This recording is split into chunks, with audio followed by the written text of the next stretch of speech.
Okay, so this is Raymond from Stream Gamers. We're about to do a flight with the A310 aircraft.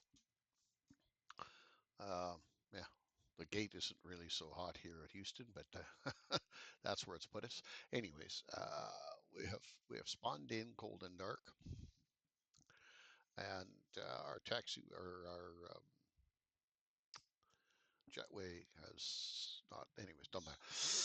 Let's move on. We're going to Today we're going to do a video and a tutorial and kind of just an enjoyment thing I like to do, and hopefully it'll be informational at the same time. I'm going to use SimBrief, which is a free resource website, and I'm going to take that and I'm going to import that into the A310, and then I'm going to go through the process of starting up the A310, getting everything configured. We're going to use another application called Toolbar Push Back, which is also a free application. There's a paid version of it, but we're going to use the free version of it. And we're going to do a flight. It's a short flight. We're going to fly from Houston to where are we going? Where are we going? Where are we going? We are going to go to New Orleans. That's where we're going. Houston and New Orleans. New Orleans. It's a tough thing for me to say. Anyways, that's what we're doing. So let's get over to show that screen. That is SimBrief. I've logged in. You'd have to create your own login. Now, SimBrief, owned by Navigraph, Navigraph software, is a very interesting piece of software. I use it all the time, but this is going to be not about a paid version of software. This is going to be more about, free stuff that everybody and anybody can use. I will caution that Navigraph owning SimBrief, the Navigraph is this piece of software that updates IRAC cycles, making sure that all the nav aids and waypoints and all of those things are up to date. But we're not going to use that. But my waypoints may reflect that because I have it installed.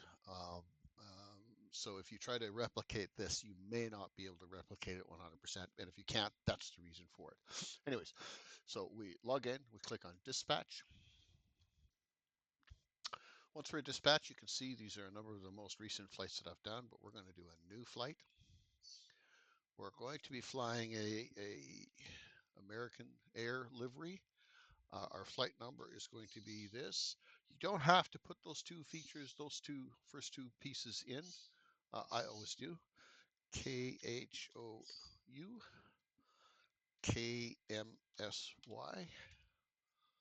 We're going to click the aircraft, select the aircraft type. It is an A310. This is an option that I've added in.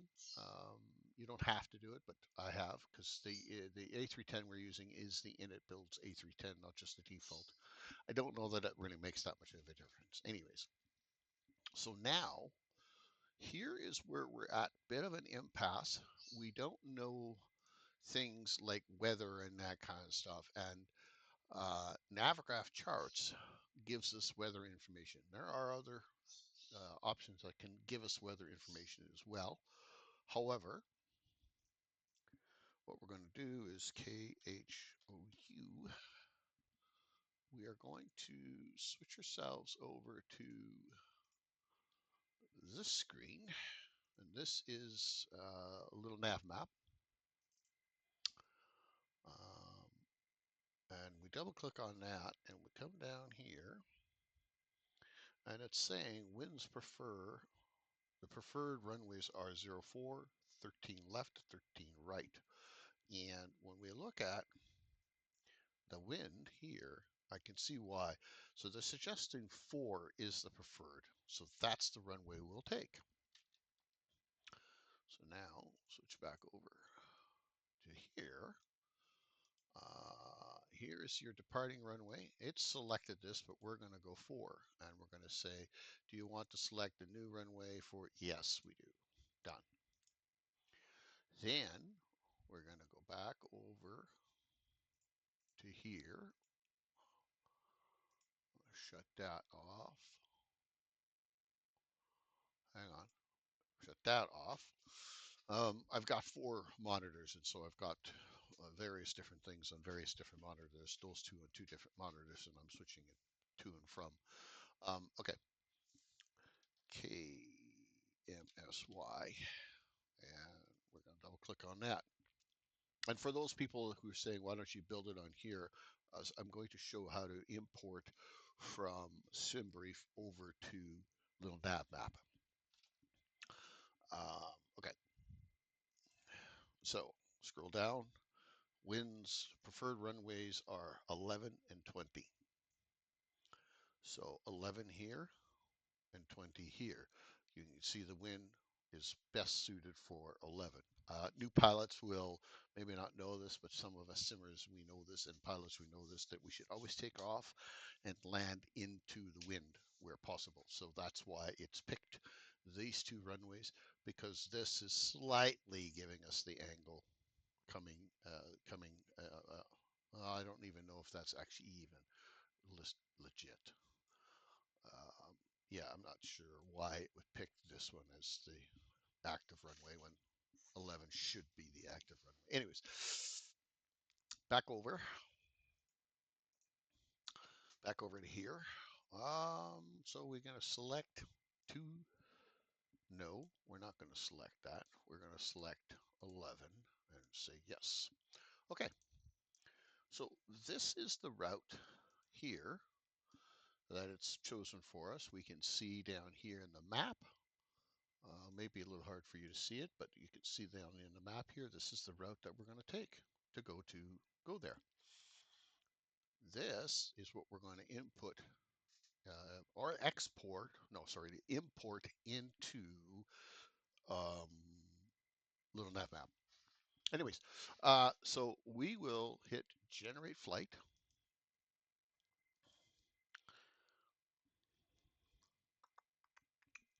There it is. Now, we are going to need some of this information down here, some of this information here, and some of this information here in order to finalize inside the cockpit. But before we get into there, let us go over to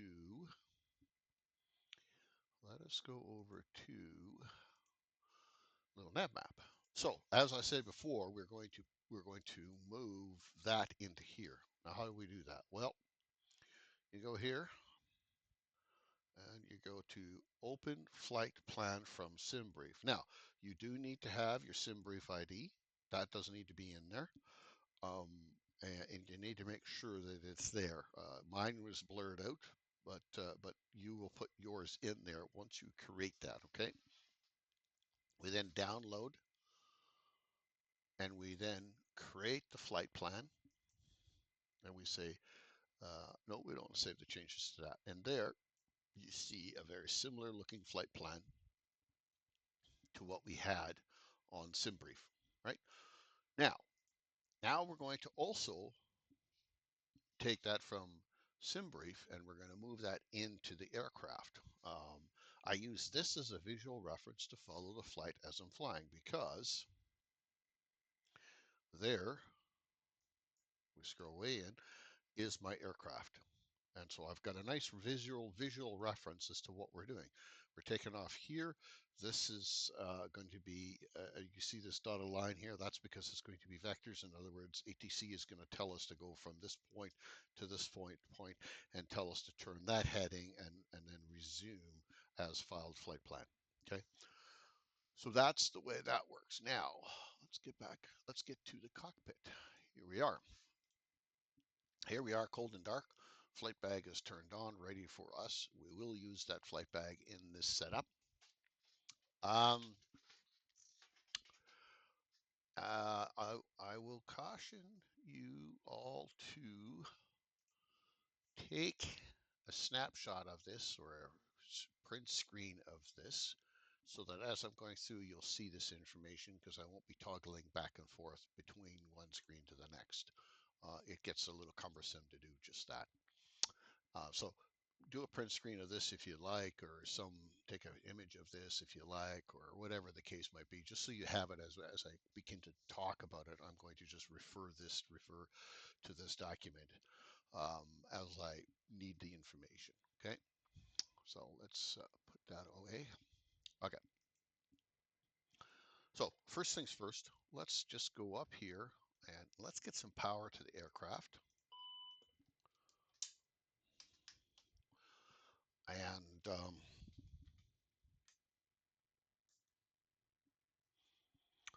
let's get the ground power on. That's what this one here is. We need to have ground power. Put that galley light on. We're going to turn on these first 4 pumps. Whether we need all 4 pumps or not, I don't know, but I do know we need at least some of them because I want to turn on the APU and I need fuel to do just that. So if we turn on the APU, we flip that switch on, we hit start. The APU, which is actually called the auxiliary power unit, that is going to start producing auxiliary power for us so that when we disconnect the ground power, we have power. But before we start the jet engines, so we need the power because we're going to disconnect and push back. Okay. Next thing is we're going to go up here and we're going to turn on these 3 switches. These 3 switches are the um, inertial reference, mm, something. I can't remember the actual correct terminology for them, but they're like gyros that kind of spin around and actually give the aircraft its position, its true position on the ground, and it maintains that position throughout the flight so that it has reference information, and the rest of the nav aids and everything else kind of have reference information. I believe that's kind of the way it is, and it's a very non-technical way of saying it. And if there is somebody in here who can comment and explain it and it's in depth, by all means, go ahead and do that. Right. Okay.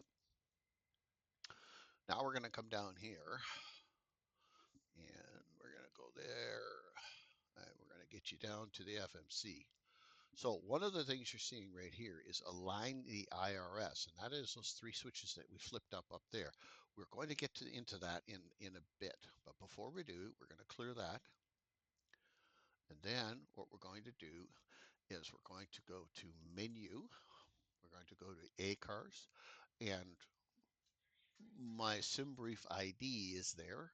So we're going to hit that.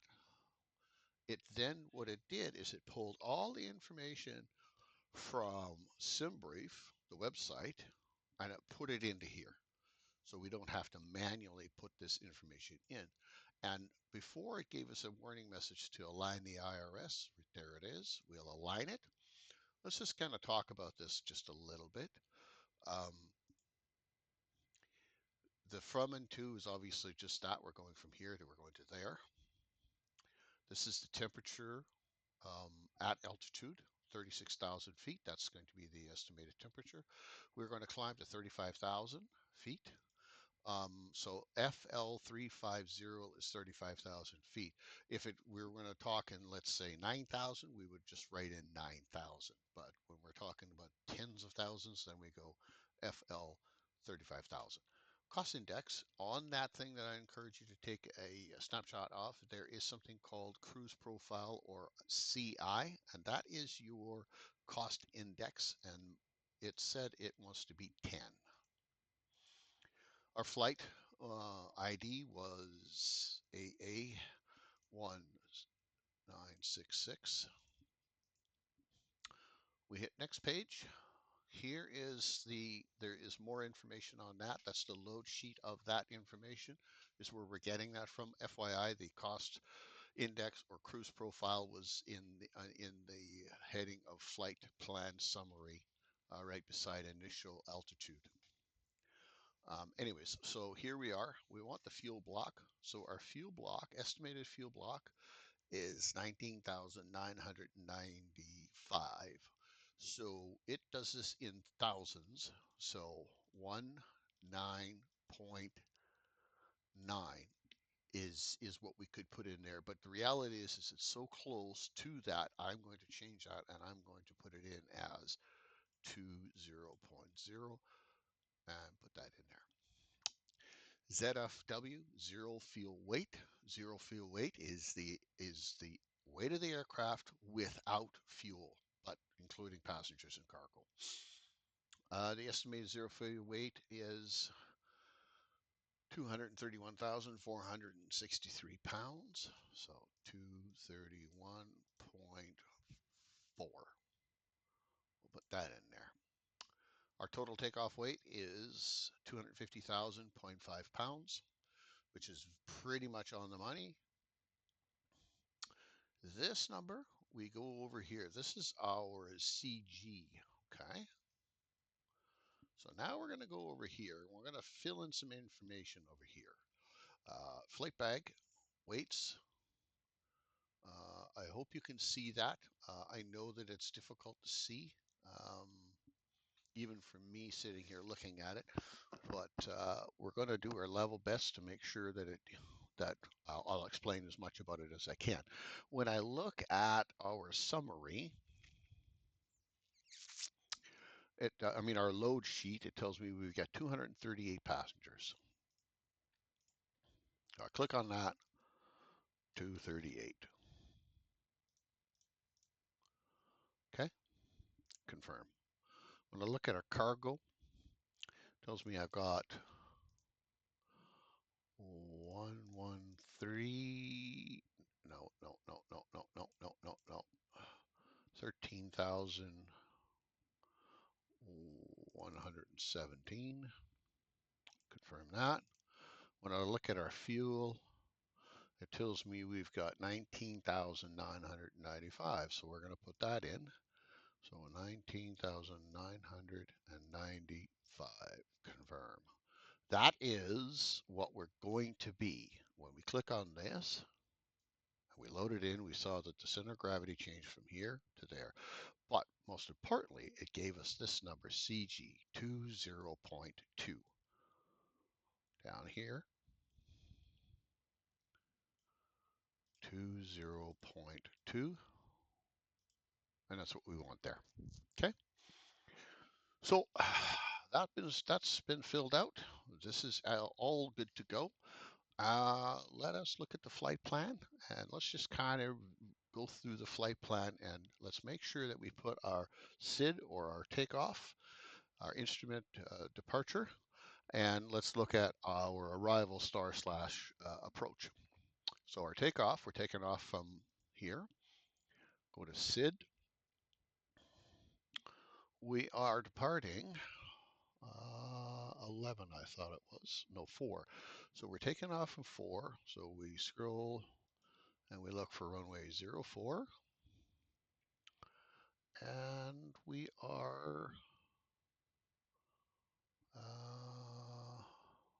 going to find out what our, here we go, EL, it's on that snapshot that I told you to take, down at the bottom where it says route. That is our total route. So ELOC06. So we go in here and we scroll until there it is. We selected that. And then LLA, there's LLA, which is our transition. We select that. We insert that in. It's in. Now, remember I told you on that other window, on that LittleNavMap, we talked about that little dotted line, and I said that's going to be the vectors and everything else. Well, that's what it is right here. Those are the vectors, right? This is the vector where it's expecting to be talked through. We're going to clean that up after we're done everything. So we're going to go down. What we're looking for is our arrival airport. Click on star. So our arrival, we are coming in on runway 11, ILS 11. We are coming in using this one right here. And that is it. Yeah, that's it. So we insert that.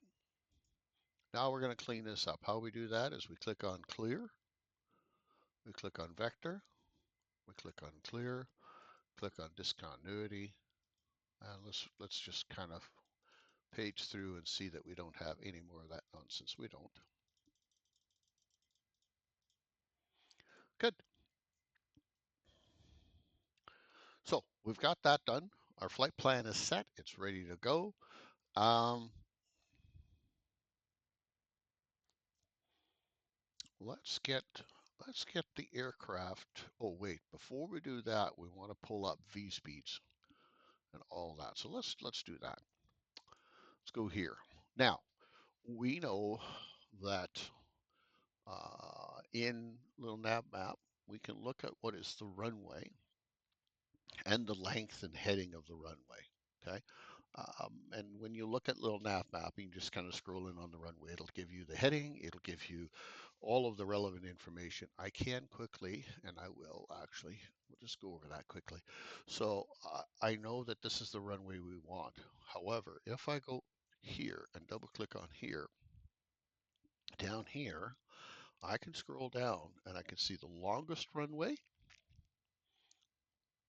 is here, which in this case is that runway, right? It's the one I'm talking about. 7,601 feet. Our heading is, oh, this isn't the longest runway. Sorry, I take that back. Okay. So we're on 4. There's runways. Sorry, there's the runway. So we click on runway 04 and 22. So there's 04's information. Um,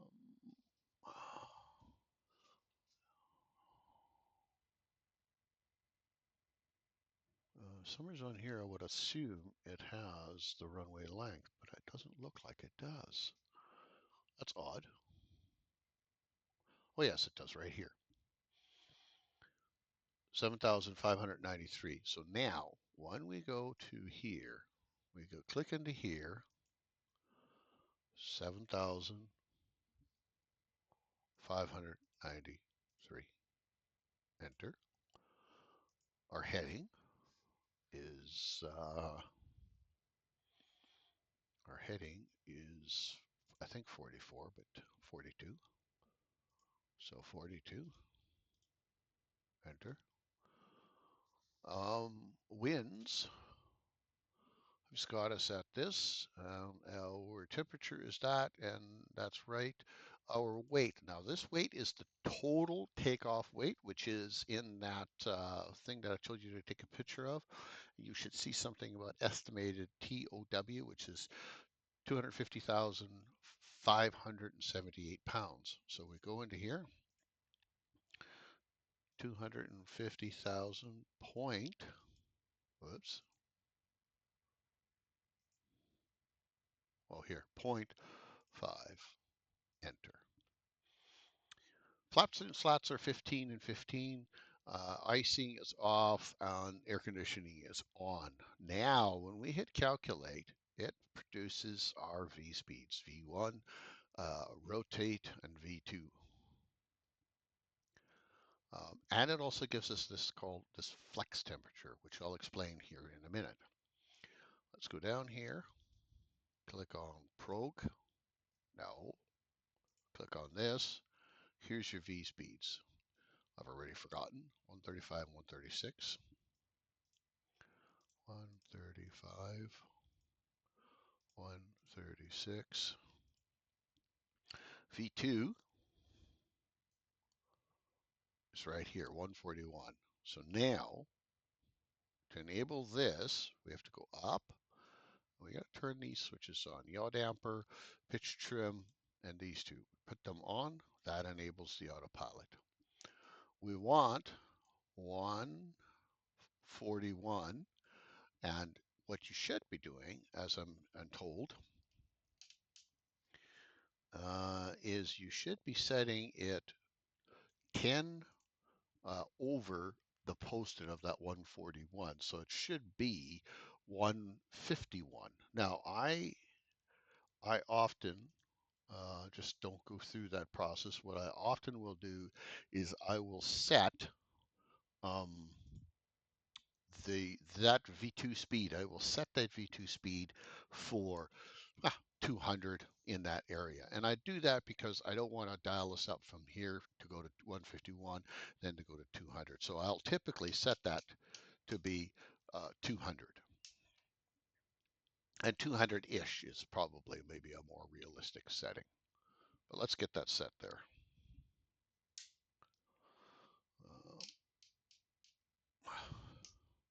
Where's my, there it is.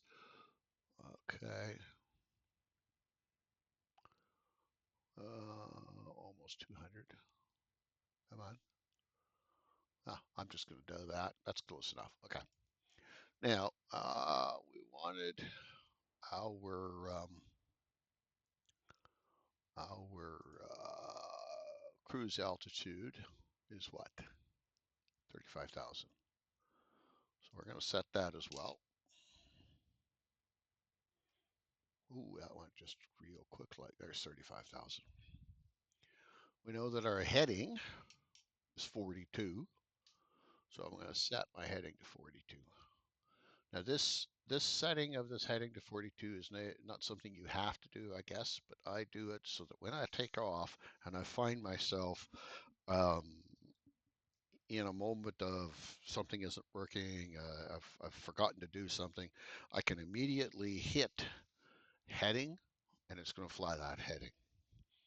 Next thing is we are going to set this, and I'm going to usually set this to 2.2, which is 2,200 feet per minute.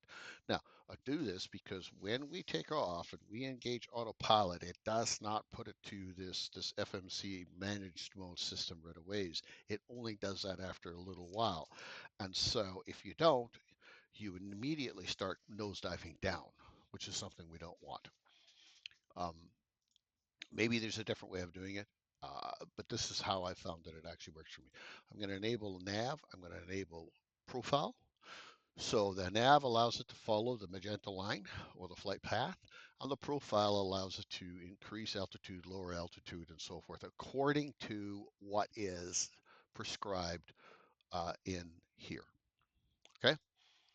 Okay. So we are getting close for our takeoff. One thing we talked about was our flex temperature, which is 59 degrees. So we change that and add flex here. Now, flex is the temperature. Um, uh, Basically, it's providing the engines the appropriate amount of thrust to take off um, and have enough thrust. I believe that's the way it works. And again, if somebody can give a much better, more in-depth way of explaining that, throw that in the comment section, send me an email, whatever. But let everybody know that that's the case. Okay. Um, I think there's probably a more in-depth discussion about that, um, but we'll save that for maybe yet another time. Okay, let's go up here. Our APU is running, and we are still on ground power. So we're going to remove ground power, and what we should see is everything should stay lit up because the APU is on and providing power. Okay. We're going to turn that. Let me go over that and explain that briefly. So this is APU bleed. APU bleed is providing the air for heating and cooling in the cabin. It will also provide the air required to spin the turbines on start. But let's remove that. And you see everything is still lit up because we're using the APU generator, which now leaves us to have the ability to push back without being tethered to some ground power. Okay. Uh, let's go here and look at our flaps. We said we wanted to have our flaps set to 15 and slats 15. Briefly, these are your flaps. And this leading edge is your slats. So you're going to see that move.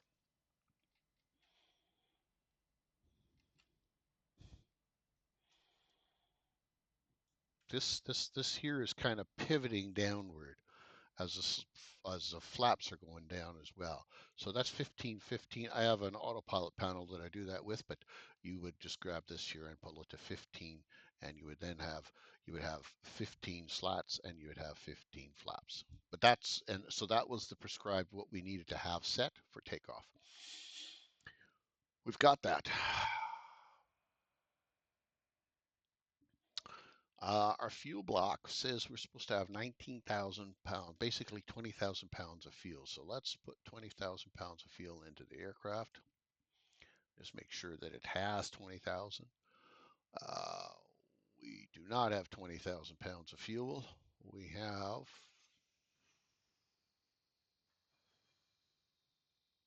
fuel. We have basically have 20,000, just under 20,000. So, but going to just do the, I'm going to do that because I can't do that. Hmm. I want to, you know what? I'm not going to worry about that. That should be enough. Okay.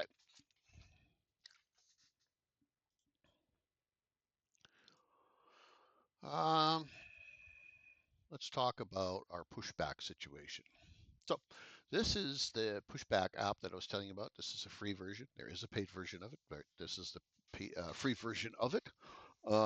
Whilst we're now configured, ready to go, we want to push the aircraft back and get it out into, out here somewhere so that we can begin our taxi. How do we do that? You can do a manual pushback and just manually have the tug come here, and you can kind of manually steer it. There'll be a series of buttons to do that. You can do this pre-planned pushback. So there are other tools. We're not going to use them, but you can bring the fuel truck in, hook up the jetway, do the power, bring the power cart, put stairs on, put the catering cart there, use the baggage. Obviously it's either jetway or stairs, not one, not both. But anyways, I'm sure you get the point. We're not going to use them. We're going to go here. We're going to do a pre-planned pushback. This is now going to give us an area, a view, so we can actually see what we're doing. And we want to kind of take off, put the aircraft here. So I'm rotating my mouse, my scroll. And I kind of want to be right around there. So I click, it positions it. I hit the enter key. It now sets me up and I can request the tug to push us back. But before I do that, I'm going to do a quick check and make sure I haven't forgotten anything, which I more than likely have. So I'm just going to do a quick scan over here and just look at everything to make sure that everything looks like it's supposed to look. Begin taxi. Okay. Yep. Okay. So let's push it back. When I click on this, there's going to be an AI or not an AI, but there's going to be a computer-generated conversation between the tug and the captain. And I'll try to not talk too much so that you can hear kind of some of that audible.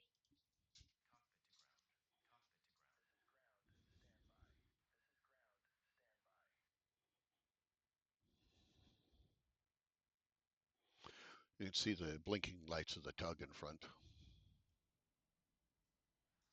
That's a bit of a reflection. But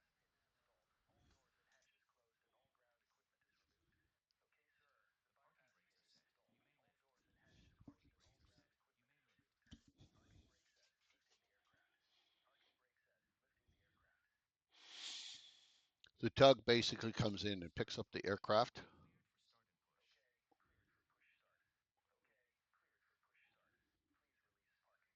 Now it wants me to release the parking brake so I can start pushing back, and we're going to get ready for start. So we're going to release the parking brake. Parking brake has now been released, and it's now given us permission to begin starting the start sequence. So the start sequence is as follows. We go here, We put this to crank A. We're going to use the A starter. Okay.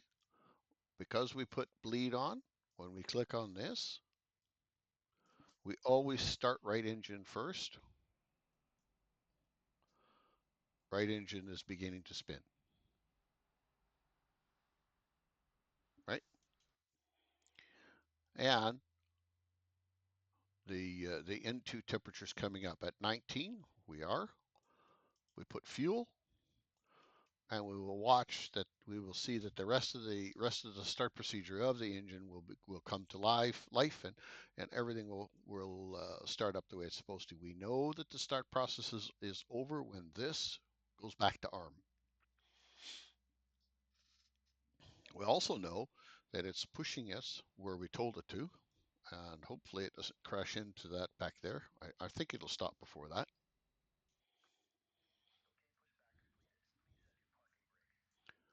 It's asked me to set parking brake. That engine is started. We're going to start that one.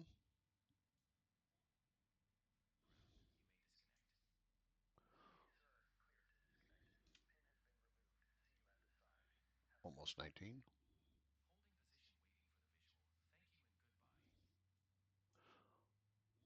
And our parking brake is set, and we got 19 to start the next engine. And we go through the same process that eventually that engine will start. Now, we have our parking brake set, which is indicated right there. We're going to wait for that engine to start. I'm going to get rid of that utility because I don't need it anymore.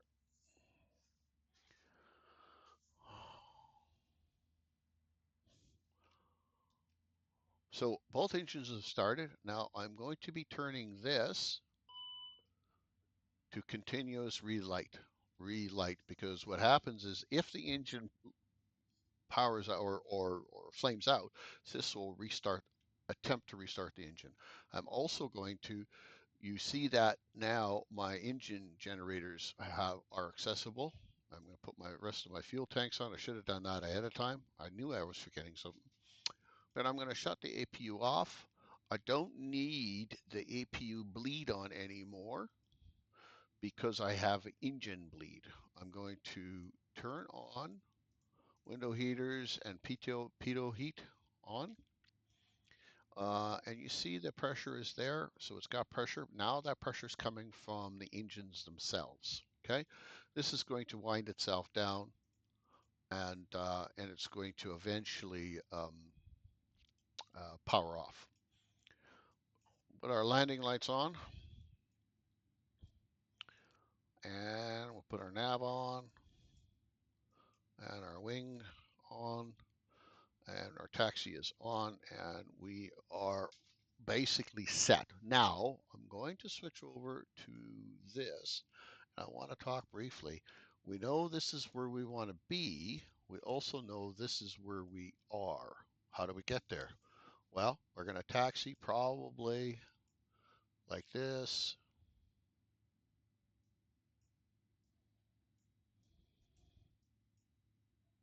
Onto runway 4. Okay, so you can take a little snapshot of that if you like, just so you can see how I'm doing it, if you want to kind of follow along with what you think I'm doing. But that is the game plan. That is what I'm going to do. And I am positioned in the right orientation to actually just start taxiing. Brake is coming off. And we slowly introduce power.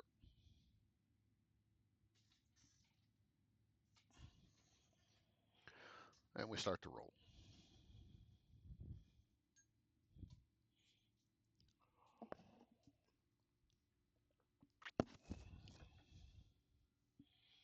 I like to sit up a little bit more than that. That works good.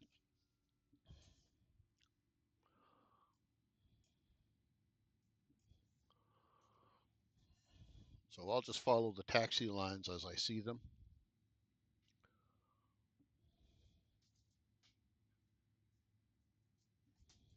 Ish.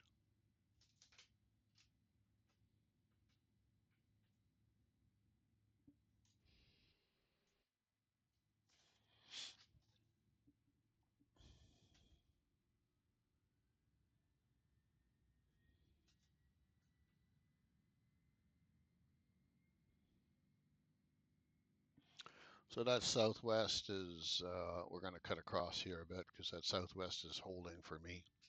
He doesn't know what I'm doing, so I'm just going to get out of his way and I won't follow the taxi lines. But I will pick up the taxiway right here.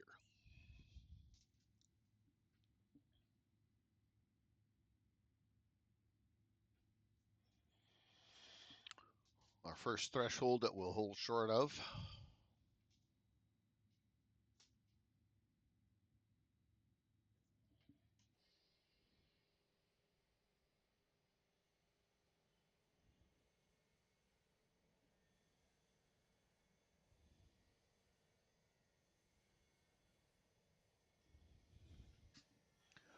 So I'm going to show you this briefly, so you can get a feel for what I look for.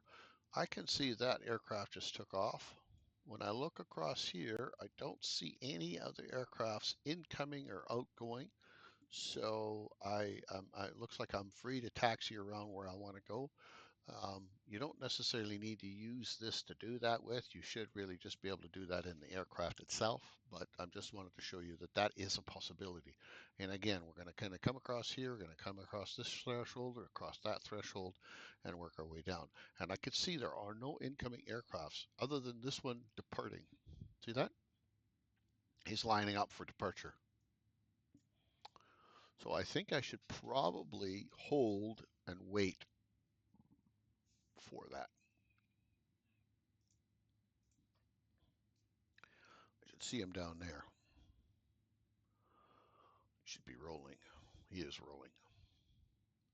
Way off in the distance out there, you can see just beyond this guy's aircraft, I can see that other one, Southwest 448 right there. He's rolling. Um, so I'm going to get going.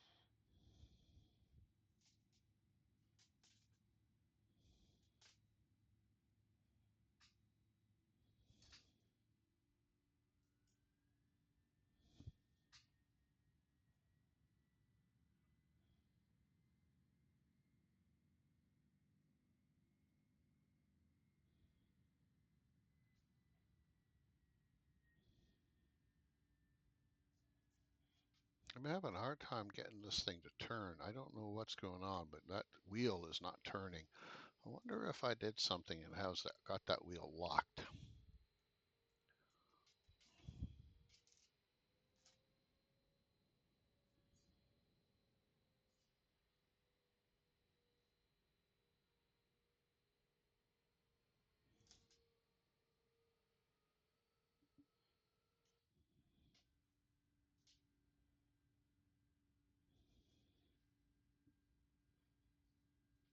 Because it's not turning very well. It's like the rudder pedals are not doing what they're supposed to do very well. But that's okay. We made a bit of a wider turn than I'd like to have. Here's another threshold crossing runway 13.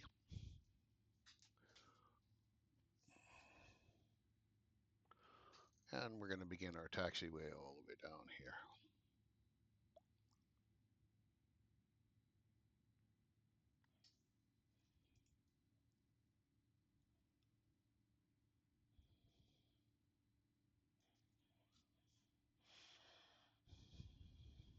I typically try not to exceed, like go too terribly fast down here, down taxiways, because you're really not supposed to. Um, I've heard rules that you're not supposed to exceed 20 knots. I've heard some people talk about, well, that's airport specific. So I'm not 100% sure what the rules are governing all of that. But what I do is I try to keep it reasonably, to some reasonable speed. I know see some guys will just go flying down the taxiways, and I don't really think that's legit. I don't think that's the way you're supposed to do it. So we'll just let it keep on taxiing here. And we are just about ready to approach runway 4. Our turn on here is just up ahead. Right there. I can see it. Just past this turnout.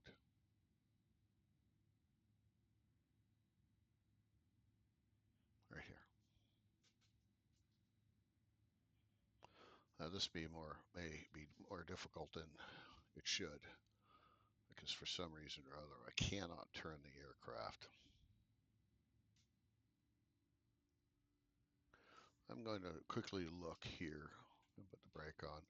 I just want to make sure that I haven't done something to the nose wheel or something.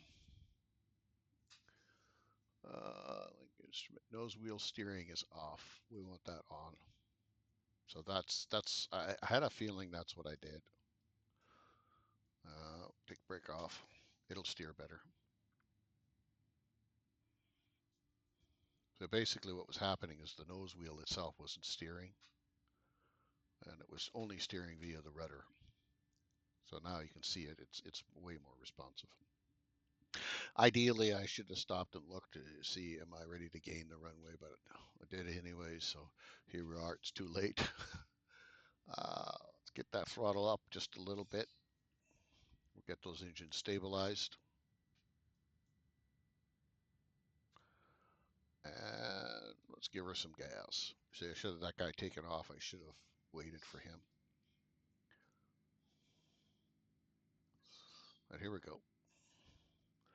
We're looking for 150 or so. It's kind of hard to see. That car's getting run over. Oh, that's dumb. And let's rotate. We used it all.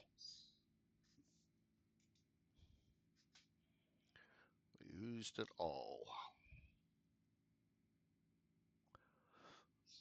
Gear up.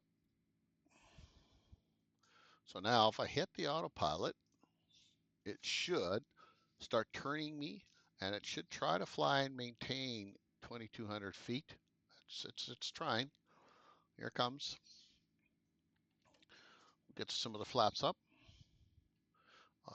And if we're looking here, you're seeing this is our flight path that it's supposed to take, and it's working its way to it. Our speed control is there, and our vertical speed is now being controlled by the FMC or MCDU, whichever you want to call it. Nav is turned on, profile is on, auto throttle is on. Everything should now do what it's supposed to do without any guidance from us between now and top of descent. So we'll quickly talk about those two features or those two things. So you can see here, this magenta line is the line that we're flying. We're flying at 35,000 feet. Along this line, we're going to see our top of climb right there. So top of climb, TOC, is the estimated approximate time in which we will achieve our 35,000 feet.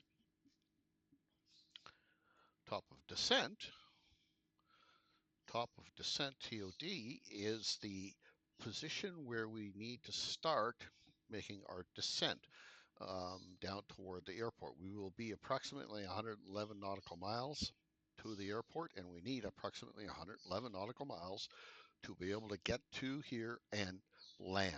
Now, keep in mind, this is the run where we're coming in, 11, right? So we're going to come through here. Okay. This runway has got Cat 2 and Cat 3 approaches. I have not been able to figure out how to get the A310 to do that appropriately, so I don't ever do that in the 737, 787, Boeing 747, and a host of others you can, and I know you can do it on this one too, just haven't been able to figure it out. So I will not be doing an auto land. I should have changed. I don't have one for this. Okay. I'm going to switch this back over and get myself off of that. Okay. I'm going to do a little bit of work here in the background.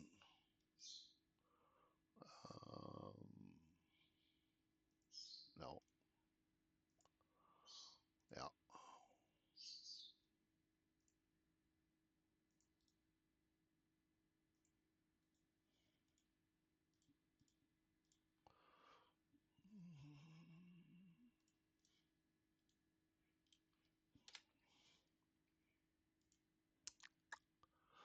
So right here is the place that you can go. I'll try to remember to put this link in, but it's the place you can go to get pre-configured aircraft for LittleNavMap. What I'm looking for is the 310 right there.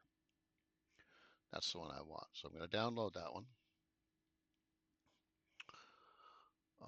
And then I'm going to go back over here and I'm going to go aircraft, open, and there it is. I'm going to click on that and it should import everything in. I see this got a bunch of errors, so I don't know if that's necessarily the greatest one to have. Found problems with your flight. Cannot calculate top of climb of descent. Okay, but it did.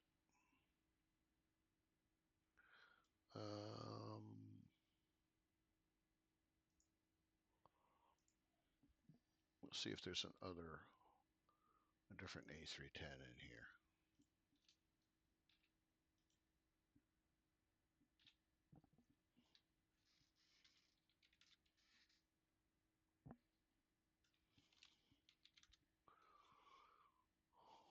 Oh, that's a Cessna 310. That is definitely not the one we want. I see. Yeah, that's why I did that. Okay. Well, Airbus. I picked on the wrong one. That's my problem. Fair enough. Okay, so let's get this gone. Let's get back into the aircraft. Nobody wants to see the rest of this. So, there's an A319. Well, it doesn't look like it has a profile for that. I wonder if I did this and if I did this and I did Airbus 310.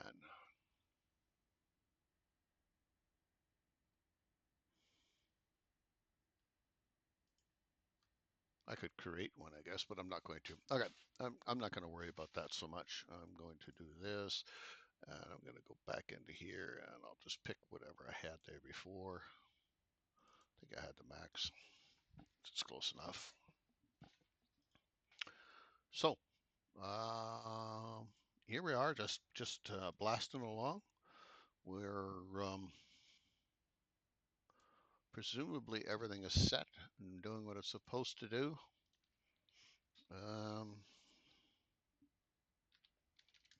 We're going to let it continue on and doing its flight. It's a short flight-ish, about just under 300 miles. So we're going to let it fly and climb and do what it does. And when we get closer to our top of descent, we'll pick up again and we'll start discussing, you know, what I typically do to get the thing ready to go down on the ground and get myself lined up and all that good stuff. But so then in the meantime, I'm going to turn the mic off and I'm going to just let the aircraft fly. And I'll be back here at just before top of descent.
Okay, so we are getting close-ish. That is really annoying, that visor thing.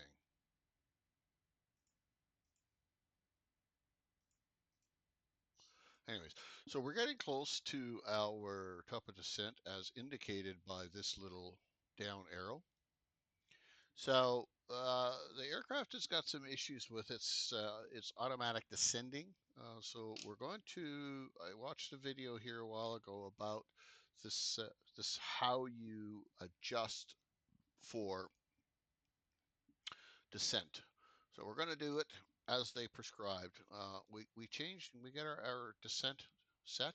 And when we want to descend, we click on flight level mode, flight level change, and it starts to come down. Now, it's going to come down at some uncontrolled rate, I think, or am I wrong about that? Here it comes. See, it's starting to descend. There's a descent. Now it's continuing to descend. We don't want it to get too carried away, so I'm going to hit profile again, and my hope is that when I hit the profile, it will catch itself and stop its mad descent, which it's descending 6,000.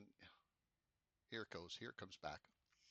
I hope they get this fixed here soon because that's crazy that you have to do it that way. It's what it's supposed to do is it crosses over.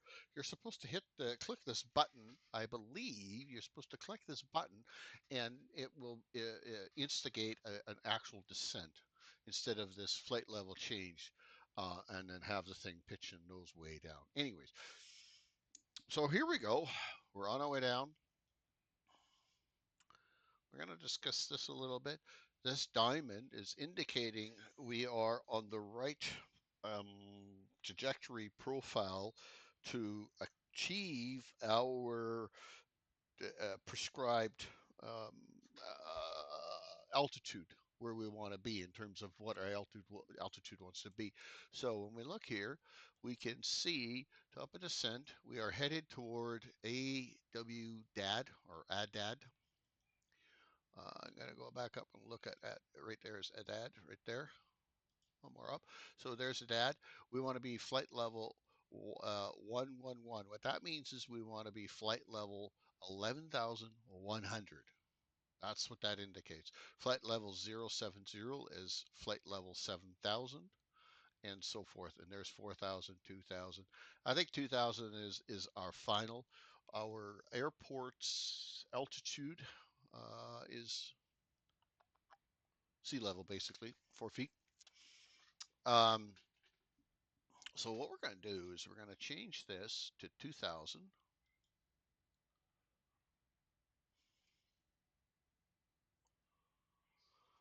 So we're set to 2,000. It's supposed to begin its descent and achieve or adhere to these flight levels, these speeds. It will do that for the most part. I've done a few test flights. I've done a few flights with this aircraft. Now, recently, I think they changed something, and that's why the top of descent function is not working properly. Um, I don't ever remember it doing it that way, but I haven't flown it for quite a while, so maybe that is the way it was before, and I just don't remember it. We are on our way down, so there's a few things that we want to kind of prepare ourselves for. We want to prepare ourselves for what we're going to do once we get closer to the ground. We can determine what the nav1 radio should be set at, and I'm seeing it's supposed to be at 109.9, and we know that by right here. Well, it's kind of hard to see it because that thing is in its way, but 109.9, that is the frequency of this ILS. So if I go down here and scroll over 109, oops, 109.9, right there. Okay. And so that is the ILS. I'm not going to auto land, as I said before, because I don't know how to do it on this aircraft. But I'm going to utilize the ILS to guide me all the way down to some reasonable level where I can see the runway and be configured and set up and ready to go. Ultimately, I forgot to change that. So let me show you where I've set the radio. Right there. That's the radio. The course is 107.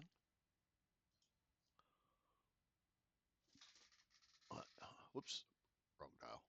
107.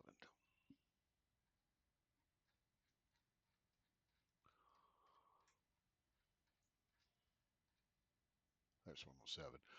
And I also changed this to 107 as well. And again, if the automatic or automated systems aren't functioning the way they're supposed to be functioning, I can then just hit heading and it will follow that and do what I want it to do. Okay. So now, what's next? Let's look at what this looks like so we can understand, what our game plan here is. We're back here, flying right there. We're going to turn here.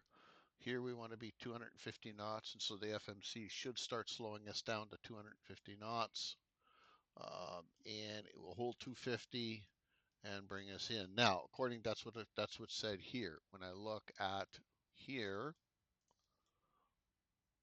it says 250 flight level 1111 or 11,100. We kind of went over this stuff. So we're going to be following this and we're going to be kind of tracking this, that it actually starts to achieve these figures. Okay. A few things that we're going to look at. Here's your speed brake or your spoilers. I have that on a button that I'll use to push and activate that. There's your flaps again. So we're going to land with full flaps. It wants to, I need to look at this somehow in a way that it's not giving us a glare. How do I do that? Let's reposition ourselves here and see if we can't get a look at that without the glare. Yeah, there's no glare there now. So approach. Kind of hard to see it, but if I do it the other way, I got that glare. So flaps 40. 136 is the airspeed or is the speed we want to come in at. That's final, okay? So that's when we're full flaps, and we will land with full flaps.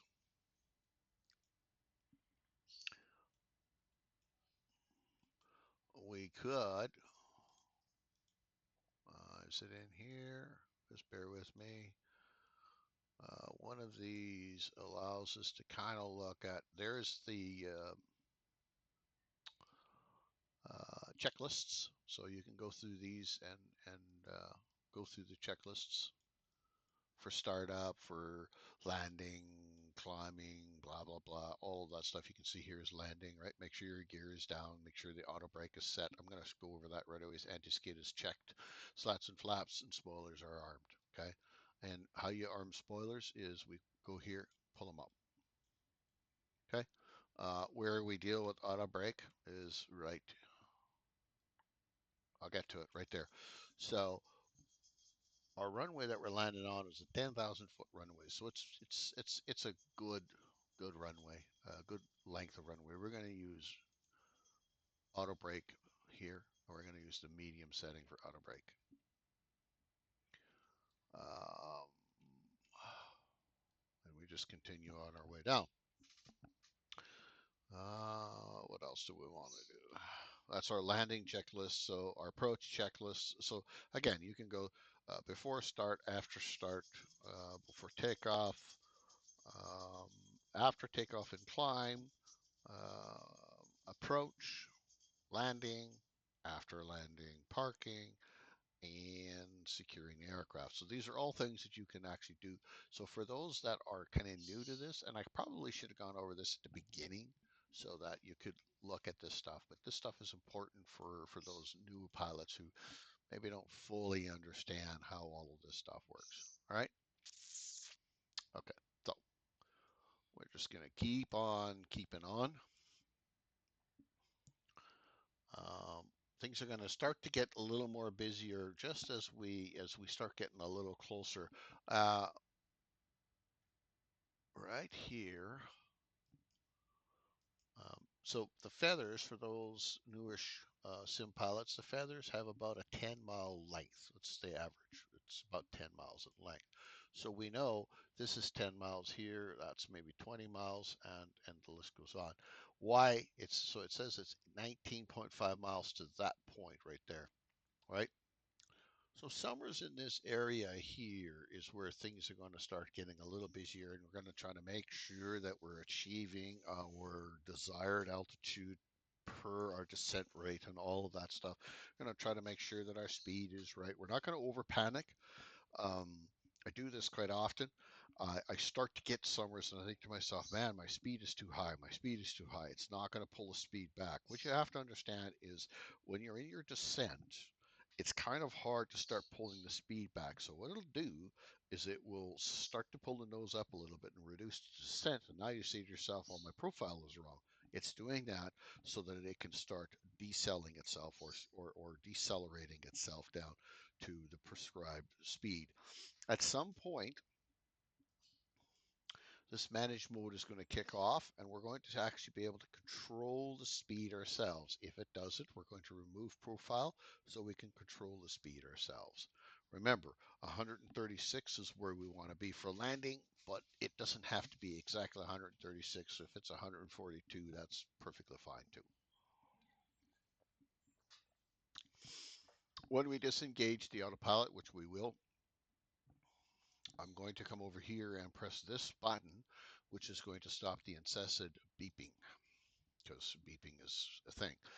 I have a gear up, gear down switch. You will see that when I do the gear down the first time, it's going to go to the center stow position, like so. Now, on my next toggle of the gear, it will pull the gear down. So that's where the gear has been stowed properly. And that's what I should have done after departing. I should have stowed the gear properly. But anyways, we are turning at AW DAD here shortly, and our speed should be bled down to 250-ish knots, and it's working on it.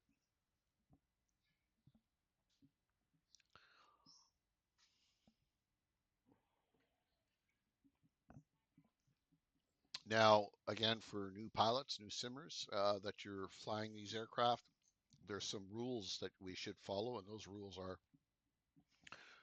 you should not go faster than 250 knots below 10,000 feet. You can see it's reducing. You can see it's reducing the speed. It has reduced the speed down to 10,000 or down to 250 knots. So you shouldn't exceed 250 after 10,000 or below 10,000. You should put your barometric pressure into standard. Um, above 18,000. Now that's above 18,000 in North America. I believe Europe, most of Europe is 6,000. We use 18,000. Why the difference is, couldn't tell you, don't know. So we've turned there. We're on our way to AVOOD.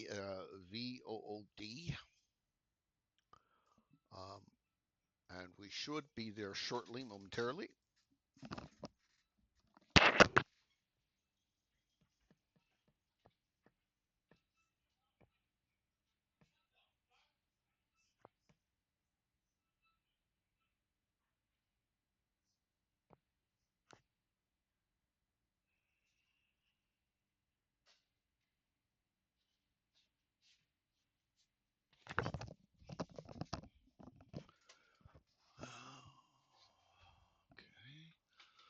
Okay. We're getting after it pretty good right now. Let me expand our view a little bit. So let's look at this display just a little bit. This little arrow that's moving, that arrow that's moving is telling us in the approximation where we're going to be uh, based on our current rate of descent. Not terribly worried about it because it is trying to manage speed over altitude, right? So it wants to be at 7,000 feet at this waypoint right here. So in order for it to get to 7,000 feet, it can't slow down, which means the speed is a little too fast, right? We're still at 250, but we can't slow down because we're supposed to be slowing down. Well, we're supposed to be at 246, which is pretty much on the money where we are. The next big hurdle is here, 211 knots at 4,000. That'll be our next big hurdle that we'll have to kind of overcome. And this is, I'm not worried about this profile because it's going to straighten itself out as we're coming across that last waypoint. We're going to get to our next one. There, it's going to start to make a fairly significant descent again, but also try to manage the speed as well. And you see that blue line is starting to get a little closer to the actual profile where we should be, and that green, sorry, that purple diamond raised ever so slightly.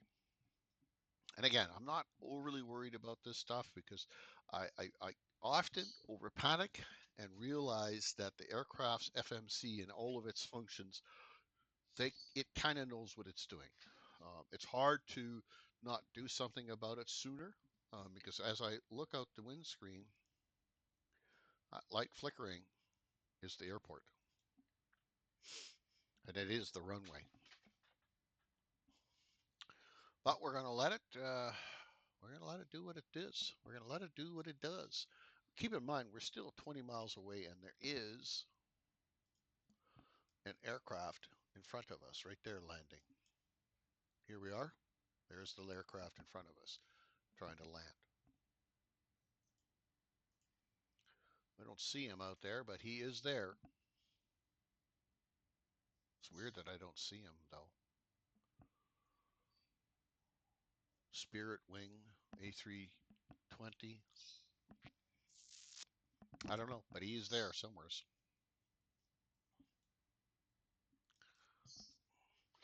We're getting after it. We're 4,000. And we want to be 4,000 at Turtle right there, right? So we're getting after it. Soon it's going to start to decel a little bit, I guess, because we got to be 211. So I'm assuming it will start slowing down here shortly. I think that might be the aircraft. Yep, that is the aircraft right there. That calls that line or that text right there. Uh, we could possibly, there comes our speed down a little bit. Yep, see?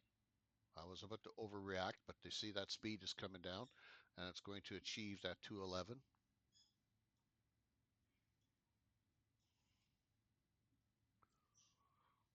And we're going to cross over that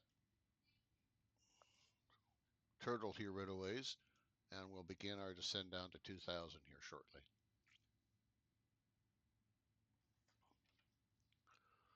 Get some flaps out. So here we want to start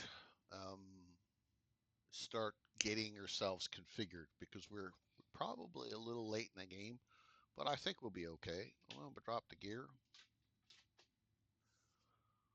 And we're losing speed again, which is good.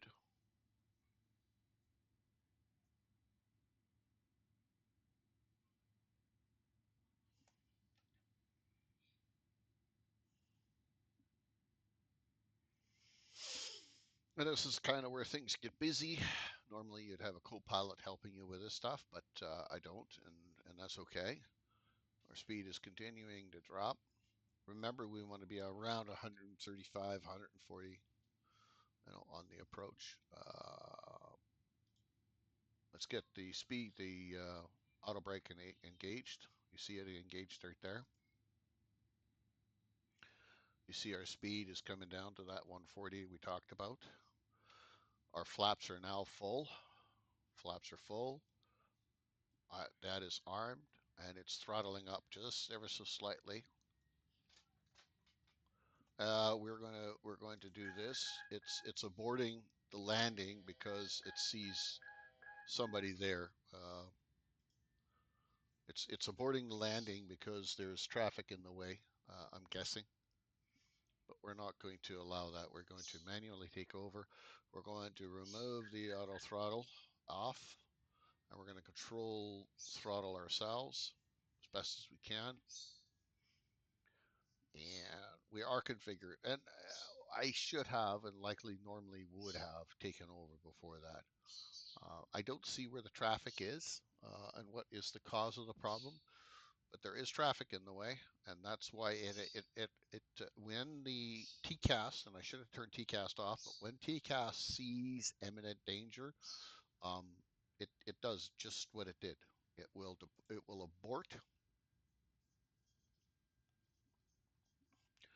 Way off in the distance, you can see one. It's hard for me to keep scrolling, but I will. You can see one white and two red. What that means is we're just a little too low. Now we're quite a bit too low.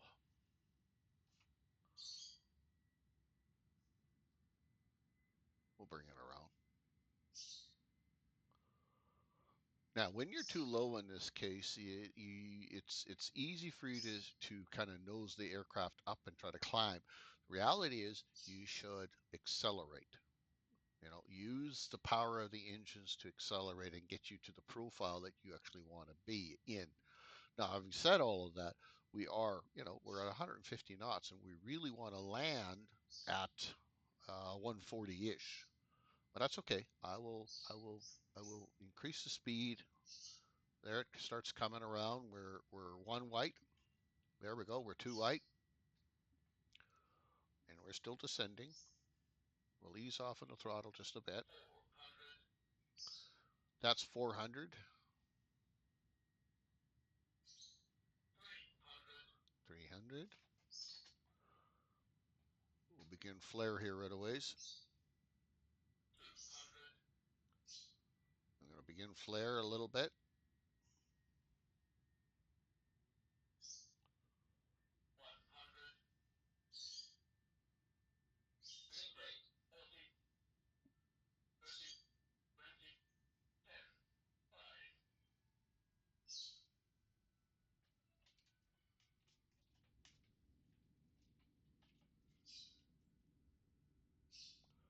And we're here.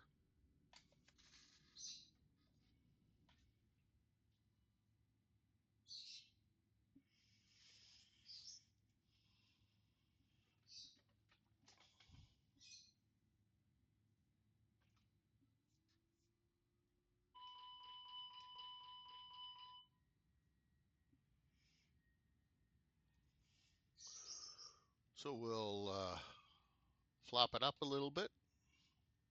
I like to put the trim to 0.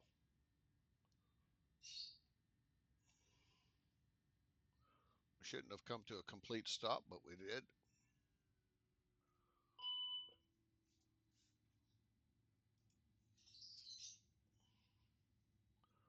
And here we're going to turn off here right away. I wish I knew where the imminent danger was that it wanted to veer. Oh, I see it. I see it. Right there. That was the imminent danger. And that's why it wanted to turn off, because that aircraft, I'll bet you any money, is coming in for a landing.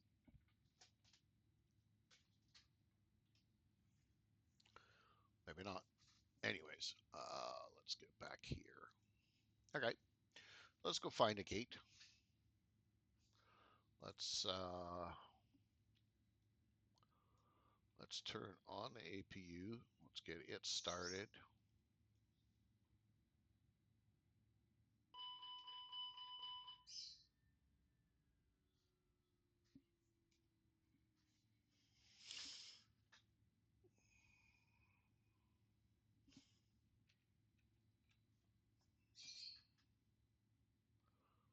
We're going to park it here as close as we can.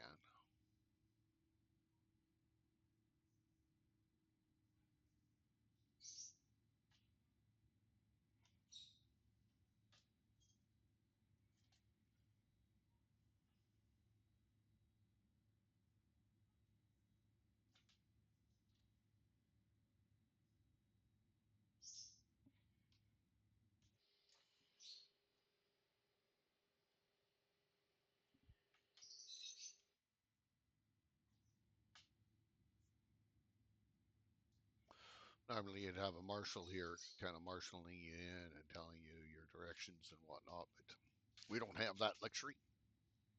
So here we are. What do we do? What do we do indeed? Well, first things is we got to make sure our APU is on and ready to go. It quite isn't quite. This should tell us when it's ready to go. Um, and really you should be starting the APU and having it functionally ready to go before you get to the gate, because you don't want to sit at the gate. By the way, that aircraft is turning in on now. The aircraft that I suggested, the reason why it aborted our landing is because of that aircraft right there. And I remember we came in here and that aircraft was coming here, and it was probably interfering with our arrival. Anyways, so available, right? So now I can shut the engines off. How do I shut them off? Take the fuel off. Remove continuous ignite. Should have actually done that ahead of time first.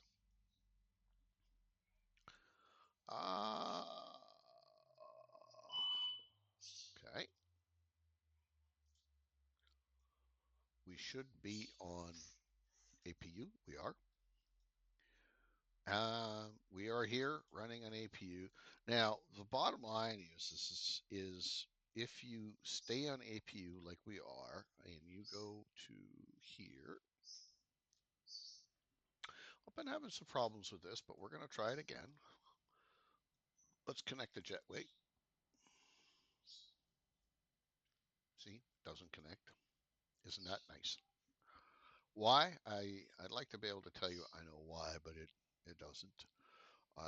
And I don't want to discount the application because I just got it. So maybe there's some function here that I need to do in order to get it to work properly before, maybe I haven't done something here that I need to do before I call that in.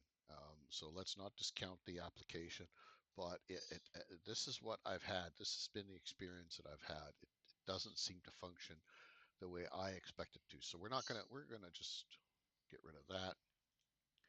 And I can go here and go ground services. I can go ground, connect the jetway.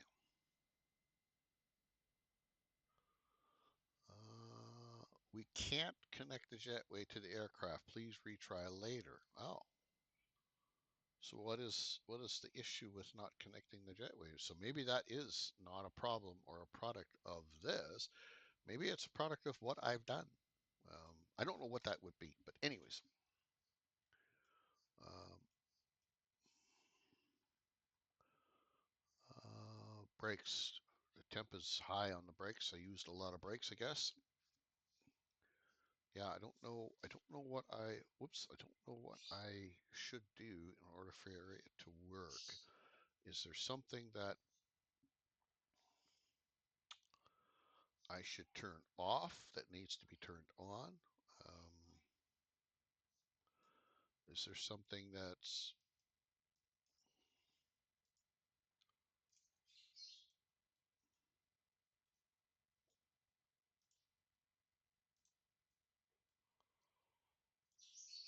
I wish I knew what that was. I guess I'll have to investigate that. Anyways, this is Raymond for Stream Gamers. That has been the flight, informational and hopefully enjoyable.